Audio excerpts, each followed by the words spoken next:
अस्सलाम वालेकुम students, first year physics chapter 10 का ये लेक्चर नंबर 7 जिसमें हमने हीट इंजन को डिस्कस करना है। स्टूडेंट्स, ये टॉपिक जो है ये इतना अहम है कि अक्सर इसमें से क्वेश्चन जो पूछ लिया जाता है और 2021 में ये लॉन्ग क्वेश्चन में आने के लिए एक्सपेक्टेड है। तो चलें हम हीट इंजन की डेफिनेशन से लेक्चर का आगाज़ करते हैं। स्टूडेंट्स, हीट इंजन एक डिवाइस है। किस तरह की डिवाइस है? ये ऐसी डिवाइस है जो हीट एनर्जी को इनपुट के तौर पे लेती है और उसको कन्वर्ट करती है मैकेनिकल एनर्जी में, मैकेनिकल वर्क में। तो एक ऐसी डिवाइस जो हीट एनर्जी को मैकेनिकल एनर्जी में, मैकेनिकल वर्क में कन्वर्ट करे, ऐसी डिवाइस को हम हीट इंजन का नाम देते हैं। मैकेनिकल मोशन से है ना, तो इंजन ने अल्टीमेटली कोई मूवमेंट की मोशन काज करनी है, गाड़ी को चलाना है, तो इसलिए हम कहते हैं कि इनपुट जो उसकी है वो हीट है और जो आउटपुट है वो मैकेनिकल एनर्जी है। तो that's why it converts heat energy into mechanical energy. Example में स्टीम इंजन हो गया, पेट्रोल इंजन, डीजल इंजन वगैरह हो गया, ये तमाम एग्जांपल्स हैं हीट इंजन की। स्ट्रक्चर में आ जाते हैं, हमारी दूसरी हेडिंग है। 3 कंपोनेंट्स जो हैं किसी भी हीट इंजन के होते हैं। ये 3 बेसिक कंपोनेंट्स हैं। एक तो हीट का सोर्स चाहिए है जिसको हीट रिजर्वायर भी कहेंगे हम। इसी तरह से एक हीट सिंक चाहिए। एक हीट का सोर्स है, एक हीट का सिंक है।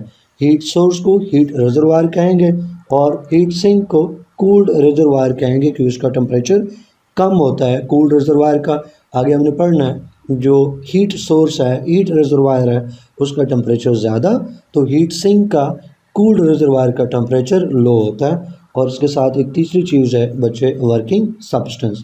तो ये 3 बेसिक कंपोनेंट्स हैं हीट इंजन के। तो चलें वन बाय वन इन तीनों को डिस्कस करते हैं। तो पहला जो कंपोनेंट है वो है हीट सोर्स या heat reservoir. Heat source, heat reservoir उस कंपोनेंट को कहते हैं जो हीट प्रोवाइड करता है और जो हाई टेम्परेचर के ऊपर है। और ये जो हाई टेम्परेचर है इसको हम T1 से इंडिकेट करते हैं।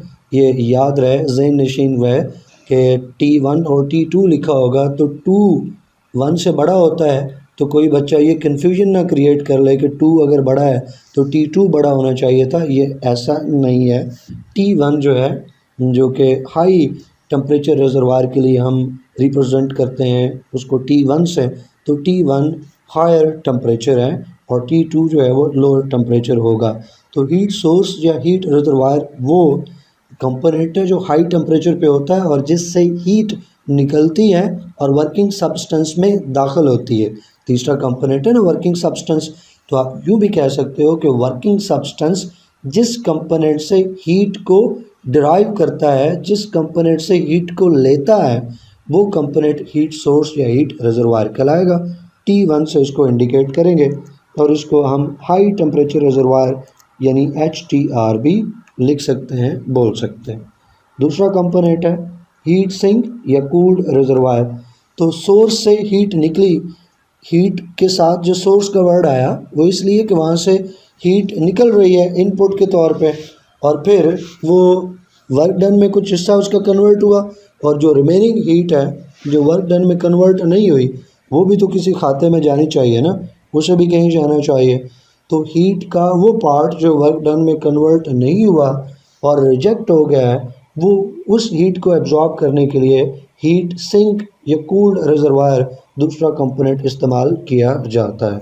तो हीट सिंक या कूल्ड रिजर्वायर ये भी एक लार्ज बॉडी है, रिजर्वायर है, जो कि लोअर टेम्परेचर T2 पे मौजूद होता है और ये वो कंपोनेंट है जो रिजेक्टेड हीट को एब्जॉर्ब करता है। रिजेक्टेड हीट कौन सी? वो हीट जो वर्क डन में कन्वर्ट नहीं हुई, रिजेक्ट हो गई। तो रिजेक्टेड हीट को जो कंपोनेंट एब्जॉर्ब करता है दैट इज़ हीट सिंक या कूल्ड रिजर्वायर। और डेफिनेटली इसका टेम्परेचर लो होना चाहिए ताकि ये हीट को एब्जॉर्ब कर सके। और इसलिए भी टेम्परेचर लो होना चाहिए कि हीट जो है वो फ्लो करती है high temperature to low temperature. तो सोर्स को जहाँ से हीट चलनी है उसको हाई टेम्परेचर पे होना चाहिए। सिंक जहाँ हीट ने एब्जॉर्ब होना है, रिजेक्टेड हीट ने एब्जॉर्ब होना है, उसको लो टेम्परेचर T2 पे होना चाहिए। इसलिए हम इसको लो टेम्परेचर रिजर्वायर LTR भी लिख सकते हैं, बोल सकते हैं। तीसरा कंपोनेंट है बच्चे वर्किंग सब्सटेंस। वर्किंग सब्सटेंस को डिफाइन करें तो जैसे इसका नाम बताता है कि वर्किंग सब्सटेंस जिसने वर्क करना है, तो वो कंपोनेंट हीट इंजन का जो हीट एब्जॉर्ब करता है फ्रॉम हीट रिजर्वायर और वर्क डन परफॉर्म करता है, that component is known as working substance. ये लिक्विड भी हो सकता है, गैस भी हो सकता है। नॉर्मली गैस को हम वर्किंग सब्सटेंस के तौर पे यूज़ करते हैं। एग्जांपल जैसे कि स्टीम इंजन में जो स्टीम है वो एक एग्जांपल है वर्किंग सब्सटेंस की। इस तरह CNG उसको भी आप वर्किंग सब्सटेंस के तौर पे एग्जांपल में लिख सकते हो। अब वर्किंग, किसकी वर्किंग बच्चे? हीट इंजन को पढ़ रहे हैं तो हीट इंजन का स्ट्रक्चर ऊपर डिस्कस किया, डिफाइन किया, स्ट्रक्चर डिस्कस किया। अब हीट इंजन की वर्किंग, तो सिंपल से स्टेप्स हैं। हीट इंजन जो है वो ऑपरेट तब होगा जब वो हीट रिजर्वायर से, हीट सोर्स से हीट को एब्जॉर्ब करेगा। तो आप इसमें कंसिडर करें कि एक हीट इंजन है वो एक साइकिल में ऑपरेट करता है। तो एक साइकिल में ऑपरेट करने का मतलब ये हुआ कि जब वो साइकिल मुकम्मल होगा तो उसके बाद अपनी इंटरनल एनर्जी में वो ओरिजिनल वैल्यू पे आ जाएगा। साइक्लिक प्रोसेस वो प्रोसेस होता है स्टूडेंट्स, वो थर्मोडायनेमिक प्रोसेस जिसमें कि जो सिस्टम है उसकी स्टेट अपनी ओरिजिनल हालत में लौट आए, अपनी ओरिजिनल वैल्यू में आ जाए, ओरिजिनल फॉर्म में आ जाए। तो ऐसा जो प्रोसेस है थर्मोडायनेमिक प्रोसेस, उसको हम साइक्लिक प्रोसेस कहेंगे। तो एक साइक्लिक प्रोसेस में जब एक साइकिल कंप्लीट हो जाता है तो सिस्टम अपनी ओरिजिनल स्टेट में, अपनी ओरिजिनल वैल्यू में वापस आ जाता है। तो जब एक साइकिल कंप्लीट होगा तो जो इंटरनल एनर्जी है वो वापस से अपनी ओरिजिनल वैल्यू पर पहुंच जाएगी। तो हम कह सकते हैं कि एक साइक्लिक प्रोसेस में, एक कंप्लीट साइकिल में जो इंटरनल एनर्जी है उसमें नेट चेंज नहीं आ रहा, यानी नेट चेंज ज़ीरो है। साइक्लिक प्रोसेस हुआ ना, तो जहाँ से बात चली है लौट के वहीं पे आ जाए तो चेंज कितना हुआ? कोई चेंज नहीं हुआ। आप अपनी जेब से 100 रुपया निकालते हैं और जेब में 100 रुपया डाल देते हैं तो चेंज क्या आया? ज़ीरो आया। तो जहाँ से बात चली थी वही वैल्यू लौट कर आ गई, तो नेट चेंज इंटरनल एनर्जी का ज़ीरो। तो फर्स्ट लॉ ऑफ थर्मोडायनेमिक्स अगर हम लिखें, delta Q equals delta U plus delta W, तो डेल्टा U चूँकि यहाँ पे ज़ीरो है तो हम उसकी वैल्यू पुट कर देंगे और फिर ज़ीरो पुट करने के बाद हम इसको इग्नोर कर देंगे, हो ना हो फ़र्क नहीं पड़ता। तो डेल्टा Q इक्वल्स हो गया डेल्टा W के बच्चों। अब डेल्टा Q जो है that is the change in heat. अब चेंज इन हीट है तो फिर हम कैसे निकाल सकते हैं इसको? जो हीट हमने दी इनपुट के तौर पे दैट इज़ द Q1। याद रखिएगा Q जैसे T1 हीट रिजर्वायर का टेम्परेचर है, ऐसे Q1 वो हीट है जो कि बेटा इनपुट के तौर पे यूज़ हुई।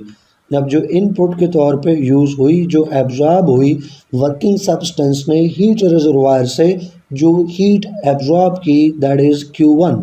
अब इस Q1 के आगे दो हिस्से हो जाते हैं। इस Q1 का एक हिस्सा कन्वर्ट हो जाता है वर्क डन में, जो वर्किंग सब्सटेंस है उसने डेल्टा Q1 एब्जॉर्ब किया और उसका एक हिस्सा कन्वर्ट कर दिया वर्क में डेल्टा W में। लेकिन जो रिमेनिंग पार्ट है वो रिजेक्ट हो जाएगा और रिमेनिंग पार्ट जो है वो रिजेक्ट होकर किधर जाएगा बच्चे? सिंक की तरफ, कूल्ड रिजर्वायर की तरफ। और वो जो रिजेक्टेड हीट है that is known as Q2। हम उसको Q2 से इंडिकेट करते हैं। अब फ़र्ज़ कर लो जो हीट दी थी वो 100 जाउल्स है, जो हीट दी है वो 100 जाउल्स है और जो हीट रिजेक्ट हुई है वो 60 जाउल्स है। तो आप मुझे बताओ कि फिर कितनी हीट वर्क डन में कन्वर्ट हुई? तो आप फ़ौरन से बता दोगे कि फिर वर्क डन तो 40 जाउल्स का हुआ। तो 40 जाउल एनर्जी जो है वो फिर ये हीट जो है वो वर्क डन में कन्वर्ट हुई। तो अब 40 को हमने निकालना हो तो मैथमेटिकली तो कैसे निकाल सकते हैं? जो इनपुट मिली 100 यानी Q1, उसमें से माइनस जो रिजेक्ट हो गई Q2, तो इनका जो डिफरेंस निकलेगा वो डिफरेंस यही 40 होगा, यानी वो डिफरेंस जो है वो वर्क डन के इक्वल है। तो जहाँ वर्क डन डेल्टा W लिखा है वहाँ पे हम Q1 Q2 लिख सकते हैं, Q1 माइनस Q2 लिख सकते हैं, या जो डेल्टा Q है उसको हम ऐसे लिख सकते हैं कि delta Q is the difference. किस चीज़ का डिफरेंस है? Q1 जो हीट एनर्जी सिस्टम ने एब्जॉर्ब की माइनस Q2 जो सिस्टम ने रिजेक्ट की टू द कूल्ड रिजर्वायर। तो उन दोनों का डिफरेंस जो है वो वर्क डन के इक्वल है। तो डेल्टा W इक्वल हो जाएगा Q1 माइनस Q2। डायग्राम में ज़रा देख लेते हैं बच्चे, फिगर में यही चीज़ है। सोर्स है हीट का जिसको जो हाई टेम्परेचर पे है T1। अब उसमें से वर्किंग सब्सटेंस E जो इंजन है उसमें वर्किंग सब्सटेंस मौजूद है, उसने वो Q1 amount of heat absorb की, उसका एक हिस्सा वर्क डन में कन्वर्ट हुआ Q1 माइनस Q2 और रिमेनिंग पार्ट जो है वो रिजेक्ट हो गया in the form of Q2 to the heat sink या कूल्ड रिजर्वायर जिसका टेम्परेचर कम है, और T2 जो नीचे ऑलरेडी मैं आपको समझा चुका हूँ। बात आगे बढ़ाते हैं स्टूडेंट्स। तो ये जो फार्मूला लिखा इसमें Q1 मैं बता चुका क्या है, ये हीट एनर्जी है जो एब्जॉर्ब हुई। किसने एब्जॉर्ब की? हीट इंजन ने, या जो वर्किंग सब्सटेंस है हीट इंजन का उसने। कहाँ से एब्जॉर्ब की? हाई टेम्परेचर रिजर्वायर से। Q2 क्या है? Q2 हीट रिजेक्टेड है जो लो टेम्परेचर रिजर्वायर की तरफ रिजेक्ट हो गई थी। इनका डिफरेंस निकालें Q1 माइनस Q2, वो तो वर्क डन के इक्वल होगा। फिर नेक्स्ट आएंगे बच्चे हमारे पास थर्मल एफिशिएंसी। एफिशिएंसी का जो टॉपिक है 9th फिजिक्स में भी आप पढ़ के आए, आसान है। एफिशिएंसी को अगर हम डिफ़ाइन करें तो यहाँ पे तो थर्मल एफिशिएंसी हो रही है, उसकी बात हो रही है इन टर्म्स ऑफ हीट हम बात कर रहे हैं एफिशिएंसी।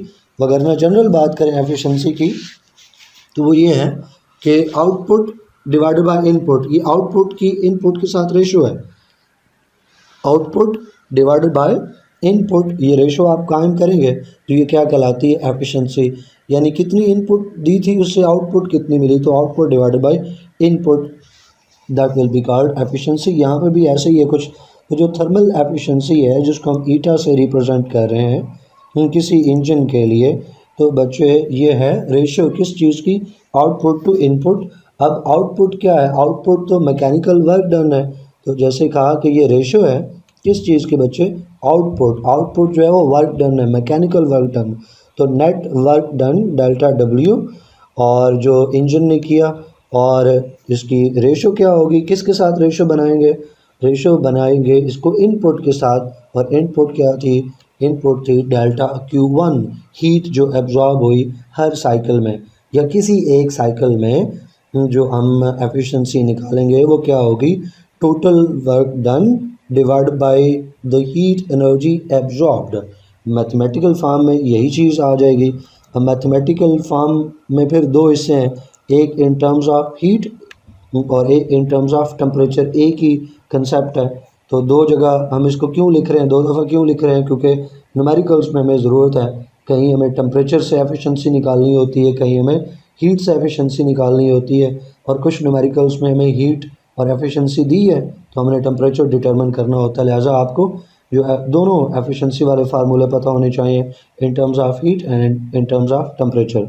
तो thermal efficiency in terms of heat अगर हम बात करें तो जनरल जो फार्मूला है कि ये रेशो है आउटपुट टू इनपुट। आउटपुट क्या है?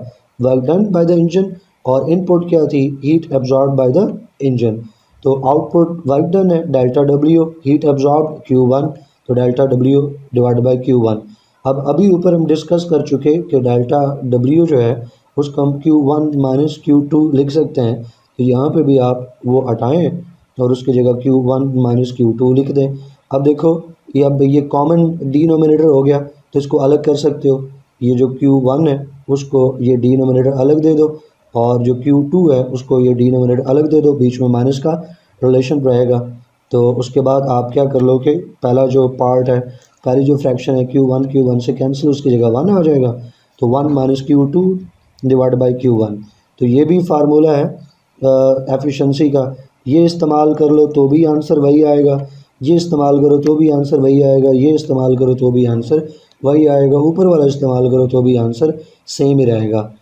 अगर आपको परसेंटेज एफिशिएंसी निकालनी है तो आप 100 से मल्टीप्लाई कर दें, फार्मूला बेसिक वही रहेगा, साथ 100 से मल्टीप्लाई कर दें तो ये स्टूडेंट्स आपके पास परसेंटेज एफिशिएंसी आ जाएगी। लेकिन ये percentage efficiency in terms of heat है। अगर आपने इन टर्म्स ऑफ टेम्परेचर एफिशिएंसी निकालनी है तो जहाँ Q1 लिखा है वहाँ आप T1 लिख दें, और जहाँ Q2 लिखा है वहाँ आप T2 लिख दें, तो आपके पास फार्मूला आ जाएगा इन टर्म्स ऑफ टेम्परेचर। तो देखें वही चीज़ कि Q1 माइनस Q2 था तो उसकी जगह T1 माइनस T2 आ गया, और डिवाइड बाई Q1 था तो डिवाइड बाई T1 हो गया। अब उसी तरह से यहाँ पे आप ये जो T1 है ये अलग अलग डिनोमिनेटर दोनों को टर्म्स को आप दे दें तो T1 से कैंसिल और 1 आ जाएगा, और T2 डिवाइड बाई T1। तो ये भी फार्मूला चलता है जहाँ आप जो फार्मूला चलाना चाहें। लास्ट पे परसेंटेज एफिशिएंसी अगर आप निकालना चाहते हैं तो वही चीज़ कि आप 100 से मल्टीप्लाई कर देंगे। अब कुछ इम्पॉर्टेंट बातें पॉइंट्स हैं उनको देख लें। तो एक्सपेरिमेंट से ये पता चला है और तमाम जो साइंटिस्ट हैं वो इस बात पे यकीन रखते हैं कि आपके लिए 100% एफिशिएंट जो हीट इंजन है वो बनाना इम्पॉसिबल है।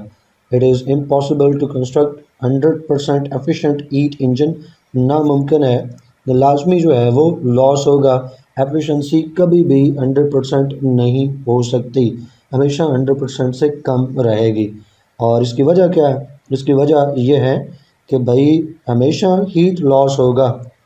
डिफरेंट तरह की प्रोसेसेस हैं। फ्रिक्शन मिसाल के तौर पे अगर आप ले लेते हैं तो फ्रिक्शन की वजह से हीट का लॉस हो जाता है। और भी रीजंस है हीट लॉस की, लेकिन उनमें से एक जो है वो फ्रिक्शन है, बड़ी जो वजह है। तो चूँकि हीट लॉस हो जाता है तो कभी भी जो इनपुट जो आउटपुट है वो इनपुट के बराबर नहीं हो सकती। एफिशिएंसी जो है वो हमेशा 100% से कम रहेगी किसी भी रियल इंजन की। तो हम कहते हैं कि फिर 100% एफिशिएंट जो एक्चुअल इंजन है वो कंस्ट्रक्ट करना इम्पॉसिबल है। हाँ, थ्योरेटिकली हम कार्नोट हीट इंजन की बात करते हैं, वो 100% एफिशिएंट है, लेकिन वो थ्योरेटिकल है, ऑन पेपर है, थ्योरी में है, प्रैक्टिकली वो मुमकिन नहीं है। तो उसकी वजह कि किसी भी ऑपरेशन में जो कोई भी हीट इंजन हो, जैसे कि हीट इंजन है या गैसोलीन इंजन है या डीजल इंजन है, तो जो आपने हीट दी थी Q1, उसमें से एक पार्ट जो है वो वर्क डन में कन्वर्ट हुआ, लेकिन उसका रिमेनिंग पार्ट जो है वो Q2 की फॉर्म में हमेशा रिजेक्ट होगा, जो कि सिंक एब्जॉर्ब करेगा। तो आप ये भी कह सकते हैं कि सिंक के बगैर, एक्चुअल में ये MCQs में आपसे पूछा जा सकता है कि क्या सिंक के बगैर हीट इंजन कंस्ट्रक्ट किया जा सकता है? तो नहीं बच्चे, हीट सिंक के बगैर आप जो हीट इंजन है वो कंस्ट्रक्ट नहीं कर सकते। हीट सिंक मस्ट पार्ट है। और इसकी वजह क्या है? इसकी वजह ये है कि Q2 अमाउंट जो है उसने रिजेक्ट होना है, तो उसको एब्जॉर्ब करने के लिए हीट सिंक होना चाहिए। अगर हीट सिंक नहीं होगा तो फिर जो हीट सोर्स है, हीट रिजर्वायर है, उससे हीट फ्लो ही नहीं करेगी, क्योंकि हीट फ्लो करती है टेम्परेचर डिफरेंस की वजह से। हाई टेम्परेचर और लो टेम्परेचर, इस डिफरेंस की वजह से हीट फ्लो करेगी। तो जब आपके पास लो टेम्परेचर ही नहीं है, दूसरा टेम्परेचर ही नहीं है, एक ही टेम्परेचर है, दूसरा टेम्परेचर लो टेम्परेचर नहीं है, तो हीट फ्लो नहीं करने वाली। हीट फ्लो नहीं करेगी तो वर्क डन कहाँ से आएगा? तो हीट इंजन काम कैसे करेगा? तो लाजमी है कि हीट सिंक जो है वो मौजूद हो। और फ्रिक्शन की वजह से हम कहते हैं कि हीट का लॉस होता है, जिसकी वजह से एफिशिएंसी कभी भी 100% नहीं हो सकती। जो सेकंड लॉ ऑफ थर्मोडायनेमिक्स है वो भी कुछ ऐसी ही बात करता है। तो इंशाल्लाह अगली वीडियो में हम सेकंड लॉ ऑफ थर्मोडायनेमिक्स को डिस्कस करेंगे। टिल देन अल्लाह हाफिज़।